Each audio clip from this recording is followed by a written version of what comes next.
Assalamualaikum warahmatullahi wabarakatuh. I'm Uli Alfan Hasani, student number 19103020079, and I'm from Skill Tree, Tidar University. In this video, I will present my answer about the midterm test of public speaking. Okay, let's start with the first questions. Why public speaking is important?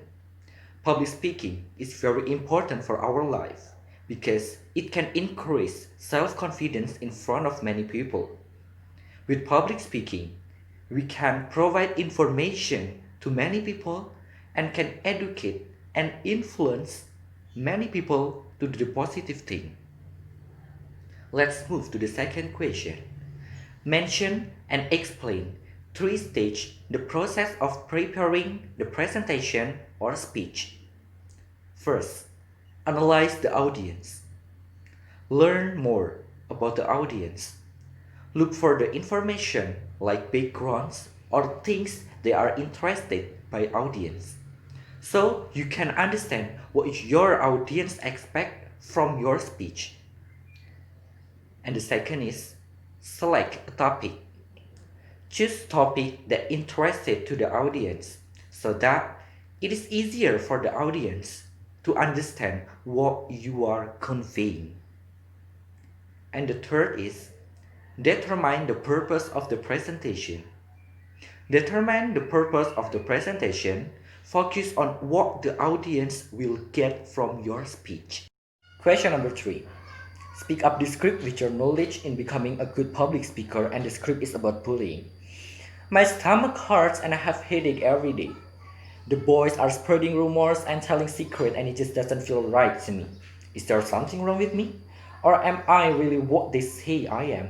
Could I be a victim of bullying? As you may have noticed, my speech is about bullying. So let's get started. A very good afternoon to my respected lecturers and my charming, beautiful friends. Before that, let me introduce myself. I'm Alfan Hasani from class 3.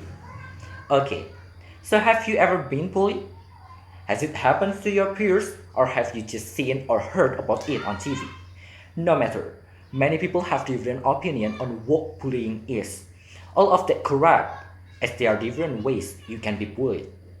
However, the real definition followed by is anything that a person does on purpose to upset or hurt another person. To be honest, bullying is just like a disease because you don't make it happen and it doesn't not just go away overnight. Bullying even makes you feel like you are sick or something is wrong with you. However, this is not true at all. It is not your fault if you get bullied. Did you know that 9,000 children get bullied every day in Canada out of 5.2 million students?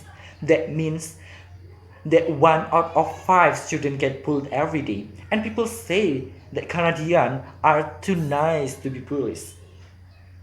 Many people are unaware of the bullying that happens around them. That just show how bad it is. Bullying is just a stage, a normal part of life. However, fact is, bullying is not a normal or socially acceptable behavior.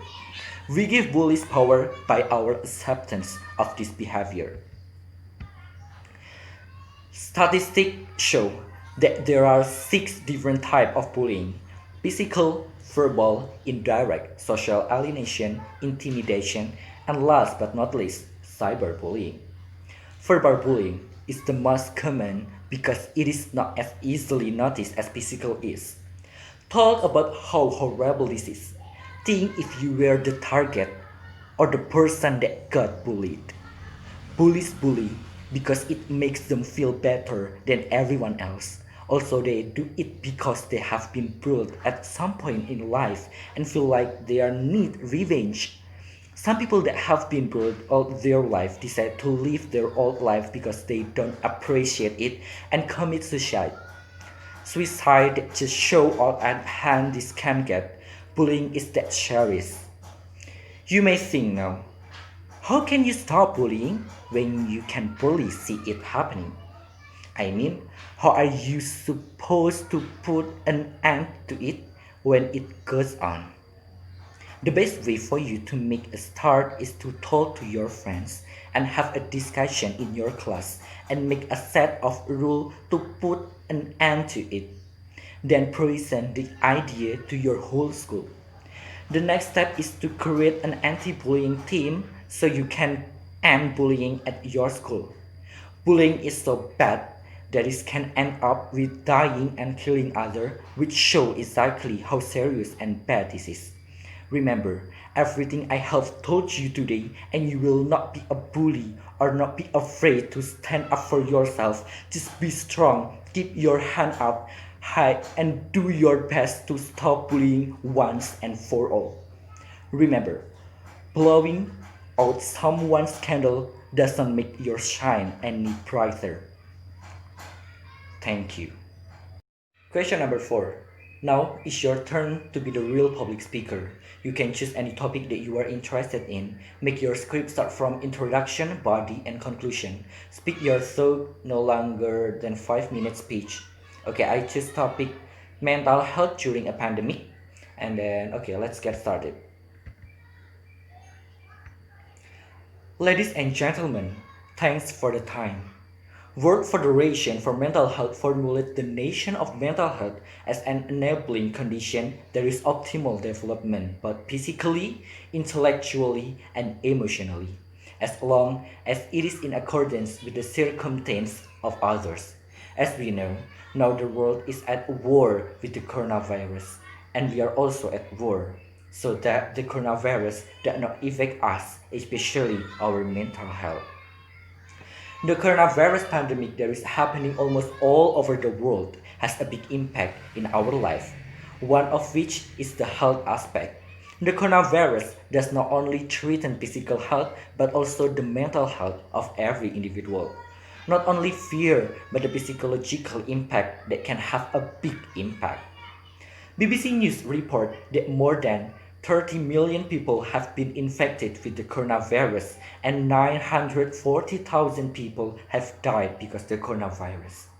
The health aspect is a major concern during the pandemic, but not only physical health that must be considered, but mental health also must be considered. A person condition in adjusting to coping with problem or adapting to a new environment or new habit will give a big effect for mental health.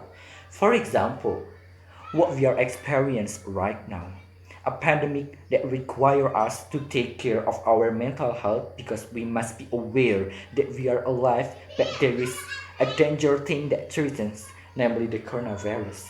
According to the World Health Organization, the coronavirus pandemic threatens not only people's health physically but also mentally.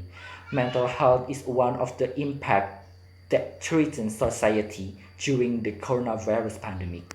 The country of India reports that at least mental health problems have increased by 20% after the presence of coronavirus pandemic. Based on survey conducted by the Indian Psychiatry Society, it showed that at least one of the 5 Indians experienced mental health problems after the presence of coronavirus pandemic. The mental health problems that occur during the pandemic are caused because people are surrounded by death, poverty, isolation, and anxiety due to the coronavirus pandemic. So much bad news has been received, making people anxious about their own life, family, close friends, and even the surrounding environment. This not only affects people who already have mental health problems, such as depression or generalized anxiety disorder. They can also affect people who are physically and mentally healthy. Some groups they are prone to experiencing psychological stress during the coronavirus pandemic are children, the elderly, and medical workers. The stress that continues during this pandemic can cause dissociation in this form of excessive for anxiety about the safety and yourself and those close to you, and then change in sleep and diet patterns, bored and stress from being at home constantly, difficulty concentrating, the emergency of psychosomatic disorder.